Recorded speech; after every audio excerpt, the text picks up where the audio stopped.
ہر چند کے آپ اس کو گئی گزرے ایک امت کہیں، لیکن رسول اللہ صلی اللہ علیہ وسلم کے ساتھ، کتاب اللہ کے ساتھ جو ان کی عقیدت ہے اس میں بہت جذباتیت ہے، اس میں کوئی شک نہیں ہے، اور ایسی مضبوط کمٹمنٹ دنیا میں کہیں نہیں پائی جا رہی، کسی مذہب میں نہیں پائی جا رہی۔ تو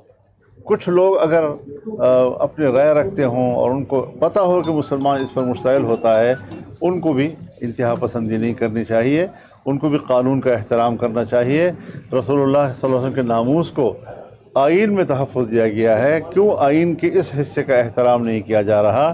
ہاں، اگر ایسا کوئی واقعہ ہو جاتا ہے تو جیسے آپ نے دیکھا کہ کوئٹہ میں پوری جمعیت علماء اسلام تھانے کے سامنے کھڑی ہو گئی تاکہ پبلک کو روک سکیں اور کوئی خود کارروائی نہ کر سکیں جی، لیکن جب اس نے پولیس کے سامنے بھی ایسی خرافات بکیں تو پولیس مین نے جذباتی ہو کر ان کو قتل کر دیا جی۔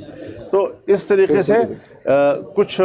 ایک مافیا ہے ملک کے اندر جو مذہب کے خلاف ہے، اور ایسے مواقع پر وہ پھر مذہبی لوگوں کی کمزوریوں کو تو اچھالتا ہے، لیکن مذہب دشمن لوگوں کے حوالے سے ان کی انتہا پسندی کا نوٹس نہیں لیتا بلکہ انہیں سپورٹ کرتا ہے۔ تو اس جنگ میں ان کا رویہ بھی انتہائی قابل مذمت ہے اور انتہائی جارحانہ ہے۔ اسلام کے حوالے سے ہم کوئی کمپرومائز کسی کے ساتھ نہیں کرتے، اس کی عزت، اس کے ناموس، رسول اللہ صلی اللہ علیہ وسلم کے ناموس، اس کے لیے جنگ لڑیں گے، ہر حالت میں لڑیں گے۔ اس کو کوئی انتہا پسندی کہتا ہے تو لاکھ دفعہ کہے، وہ خود انتہا پسند ہیں، ہم ان کو بھی احترام کرنا چاہیے۔ ہم بھی دوسرے مذاہب کا احترام کرتے ہیں، ہم حضرت عیسیٰ علیہ السلام کو اللہ کا نبی مانتے ہیں، ہم ان پر نازل ہوئی کتاب انجیل کا خدا کی کتاب سمجھتے ہیں، ہم حضرت موسیٰ علیہ السلام کی نبوت پر ایمان لاتے ہیں، ہم ان پر نازل ہوئی کتاب تورات پر ایمان لاتے ہیں۔ تو جس طرح ہمارے ان انبیاء کے بارے میں عقیدت و احترام ہے، ان کی کتابوں کا احترام ہے،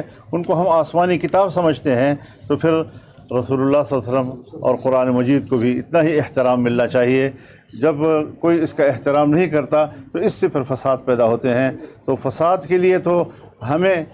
اعتدال پسندی کا درس دیا جاتا ہے، اور فساد پیدا کرنے کے لیے جب وہ سبب اور علت بنتے ہیں ان کو تحفظ دیتے ہیں، تو یہ بھی انتہائی قابل مذمت چیز ہے کہ رسول اللہ کے ناموس کو کوئی گالی دے اور آپ اس کو تحفظ فراہم کریں۔ ان کو بھی ذرا اپنے حدود میں رہنا چاہیے۔ بہت شکریہ جی، تھینک یو ویری مچ جی، تھینک یو جی۔